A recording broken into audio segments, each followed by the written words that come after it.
we'd like to interrupt this episode and let you know that our sponsor this week is us. If you want to see anything about cars, head over to TTC Cars and see things like this. Or for truck and SUVs, head over to the Texas Truck Channel for more stuff like this.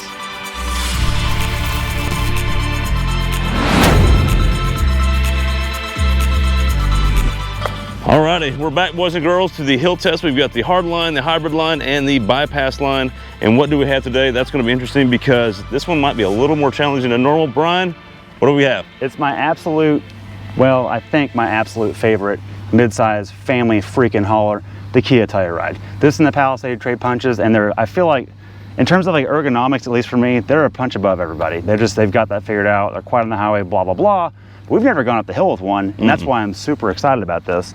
In terms of off-road ability, this is the X Line, not the X Pro. X Pro takes up another level and is a little bit taller, but this and the X Line is 0.4 inch taller than the standard Telluride. You do get that. A little height. A little height, and then appearance-wise, it kind of replaces the Nightfall edition we had last year. Gotcha. So you still have 20-inch wheels. They're wrapped in Michelin primacy. They're nothing crazy. It's really a highway tire. They don't have any business being out here. 245, 50, 20s.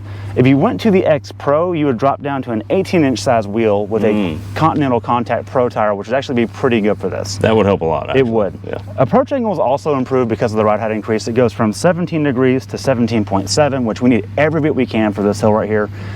And then breakover angle, you know, look, it's in the ballpark of everybody else. I am a little bit worried about that. Hopefully we can finagle this thing up the hill with enough of an angle, because I'm just going to predict it.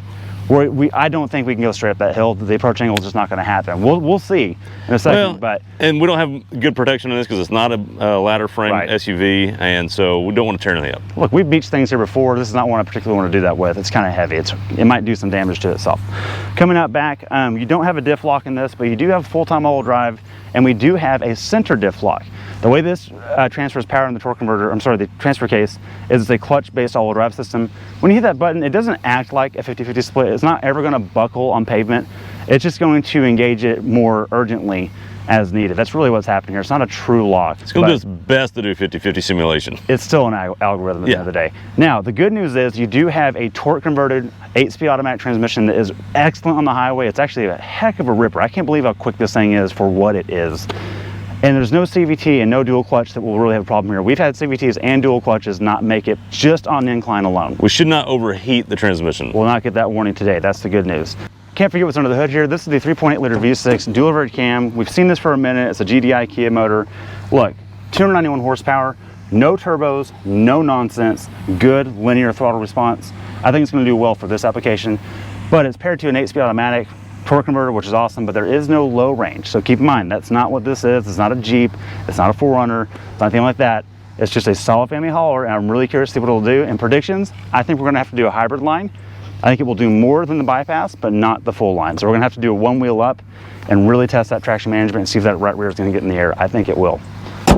All right, hopping into the captain's quarters. Something I want to point out right away is this interior color is awesome. It's like a terracotta. And this seat bottom will actually fold out and fold in for road trips on the driver's side, which is freaking great for a bunch of different body types. Let's crank it up. Something Craig appreciates on the interior is if you look down here, there is nothing that is glossy that will glare in your eye while you're driving. Even this clear has a matte finish on it.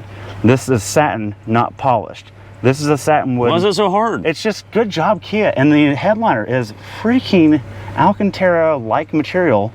Bravo. And see these pillars, these A-pillars, they're black, Brian. That means you know it's premium. Oh, well, that's an off-camera argument, but yeah, I'll take it for that. So down here, our only drive mode thing is going to be a downhill control, and then also traction off. I'm going to do that now because I'm curious to see what this thing can do without any traction aids or minimized traction aids. You've got heated and cooled seats, which are awesome. And then in terms of driver aids, there is not a single drive off-road mode on here except for snow mode. Well, but it says X Line, so that should help. Well, you're onto something, Craig. So you've got Smart, Sport, Comfort. Smart is just normal. Sport, Comfort, which is like dumbing down throttle response. Eco, who cares?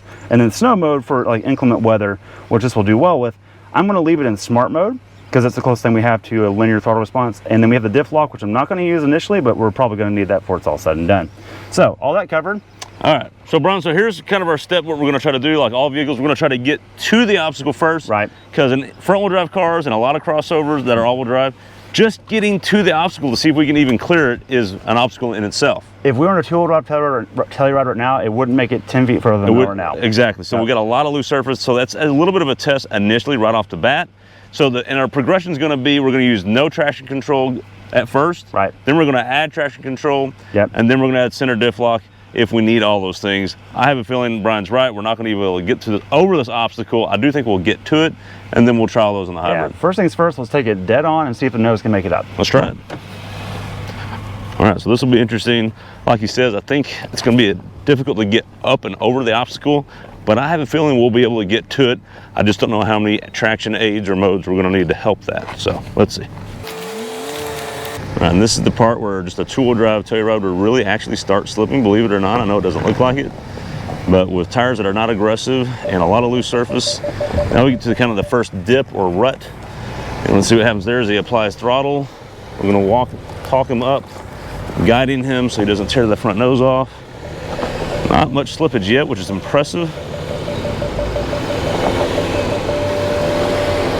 Okay, we're going to have to stop there because what's going to happen is we're going to rip that nose right off because it is just, we don't have any room to play with there. I'm going to get you a look on this side, and that's not going to work at all. So, but Brian, before we do the hybrid, hang on. Get over here without falling. Good luck. Whoa! You just said you weren't doing that. Okay, so Brian, we made it to the obstacle without any wheel spin. Hey, the 400 spun wheel is more going up this. I want you to explain, how was the throttle modulation? Did you have to do much there, or did you just, sometimes you have to put throttle all the way down? How was that? Normal throttle modulation, but because I couldn't see very well, granted, look at this camera. The camera's really good for 360, but I really can't tell what's in front of that tire, so I was really relying on you to tell me what was up. I was left foot braking the whole time, so that's why you saw it. So you were two-pedal driving, yeah, okay. That was just for insurance on my mind. But it didn't interfere with you doing that, because some cars will do that. But as soon as I applied enough brake, it cut throttle before I cut it. Okay. So that's what that hop was. Gotcha. Yeah. Okay, so we're going to back up and try the hybrid. No extra modes or traction control yet. Not yet. Okay. All right, so I'm going to kind of explain the hybrid modes, or hybrid line. The hybrid line is what we're going to do is this tire right here, we're actually going to help it come up so that we don't rip the nose off is what we're going to do. So he's got to turn hard right. He's coming up. And so what we got here is we got that wheel not getting traction and that wheel not getting traction, and the system's really struggling.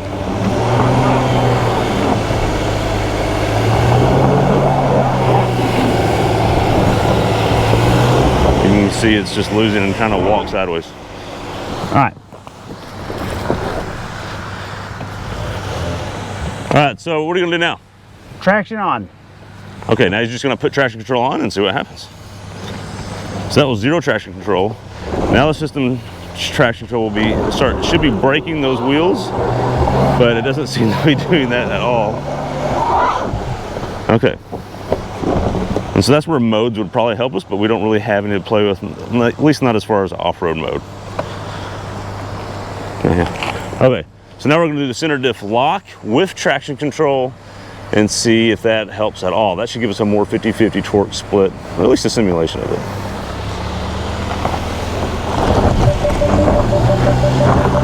Okay, we got the same problem here.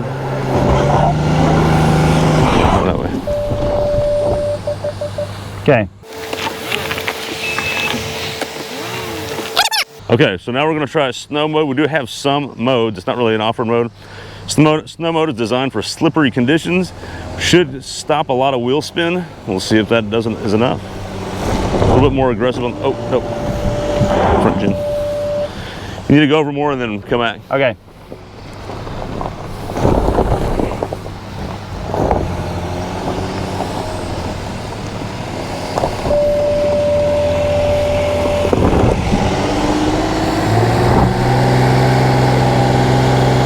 He's got it floored and it's not letting anything slip, but it's not letting it go. All right, one more time. One more time. Okay. Gonna try it again.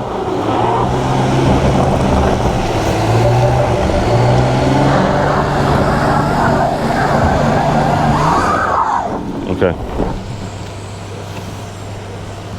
All right, last try.